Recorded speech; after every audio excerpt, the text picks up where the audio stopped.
morning at Hastings dawned in uneasy silence, the kind that feels heavier than the loudest storm.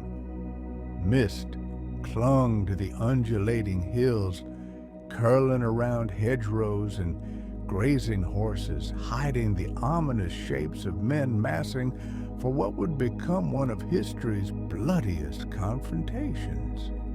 Across the fields, thousands of warriors readied themselves, English housecarls with iron-shod boots and long spears forming an impenetrable shield wall, furdmen gripping axes and round shields, their faces pale with both fear and resolve.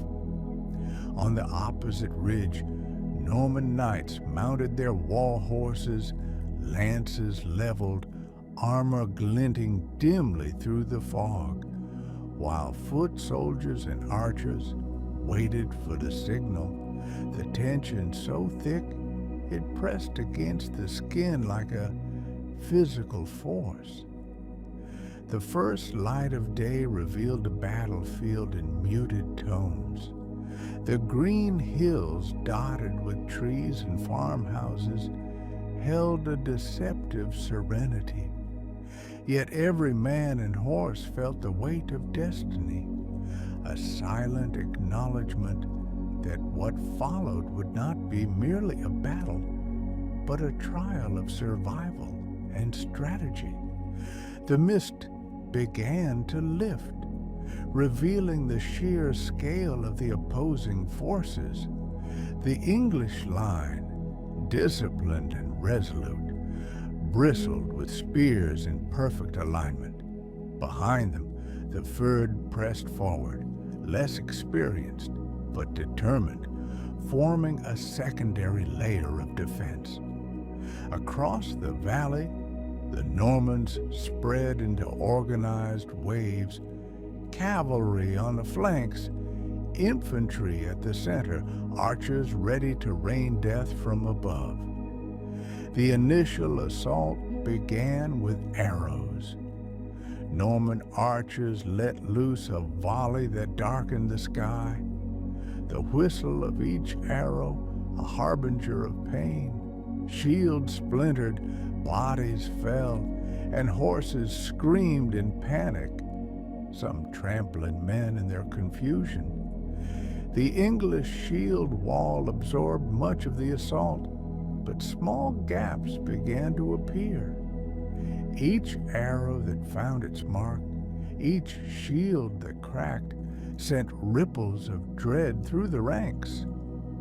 Men tightened their grips on weapons, breathing shallowly, every heartbeat an echo of impending violence. The ground trembled under the collective anticipation and fear of thousands, a subtle prelude to the chaos about to erupt. Then came the cavalry charges. Norman knights thundered forward, hooves pounding the earth in a relentless rhythm, lances aimed at the human fortress below.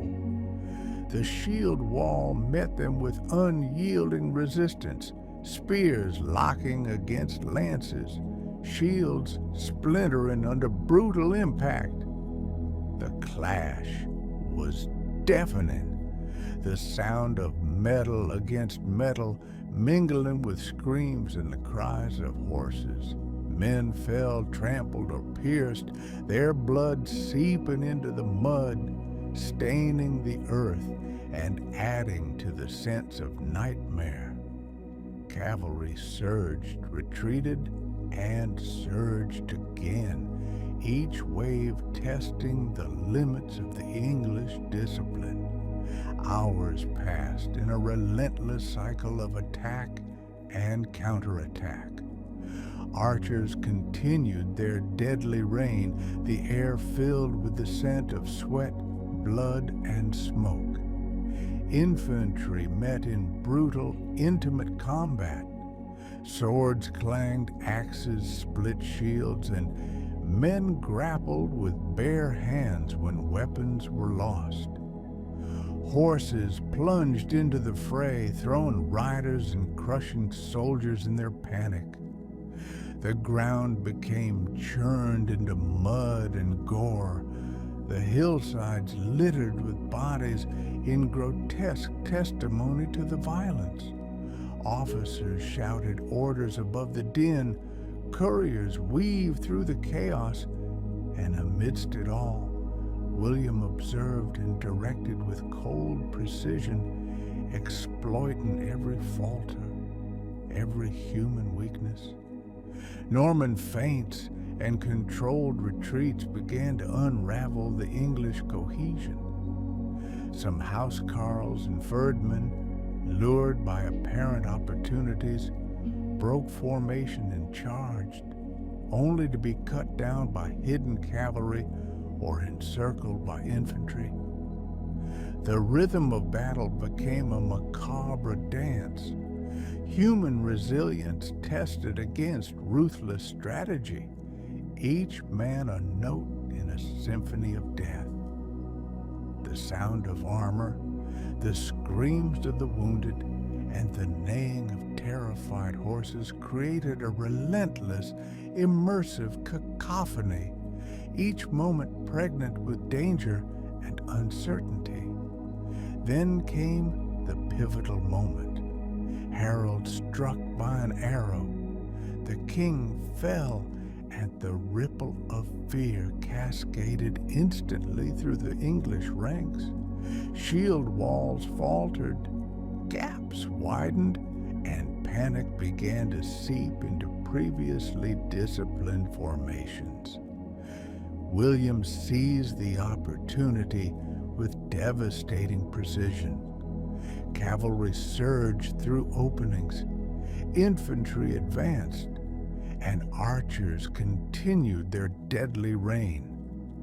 Every step forward brought the Normans closer to victory. Every swing of sword and axe further splintering the English defense. The battlefield became a living nightmare, an arena of survival where courage collided violently with the inexorable force of fate. As afternoon stretched, the Normans systematically gained ground. Isolated pockets of resistance were surrounded and crushed. Every farmhouse, every ridge, every hedgerow turned into a desperate theater of combat. Men fought until the last breath. Horses plunged through human and animal alike.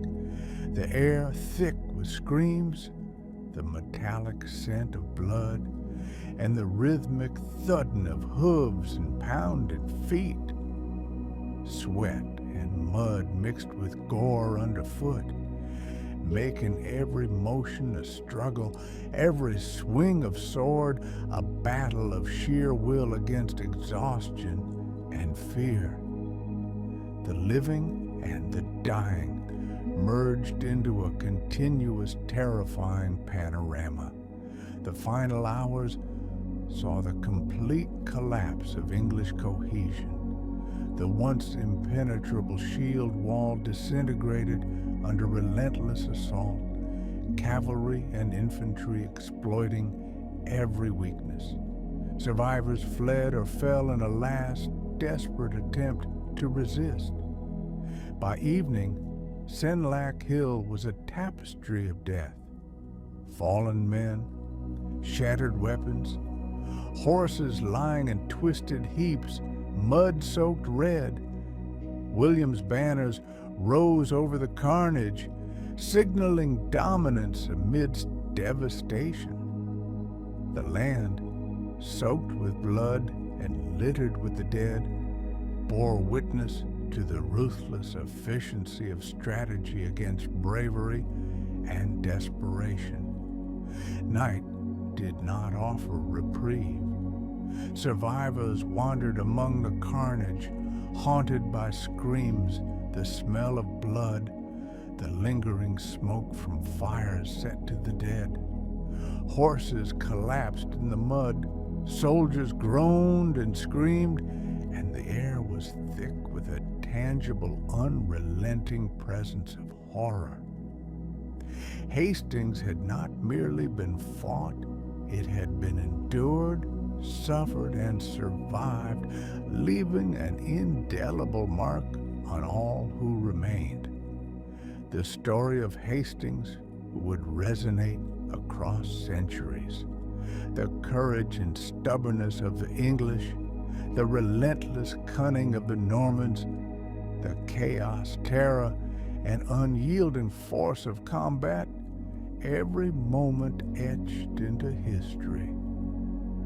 The hills, mud, and blood held memories that no man could forget. A grim testament to human courage and the unforgiving hand of destiny.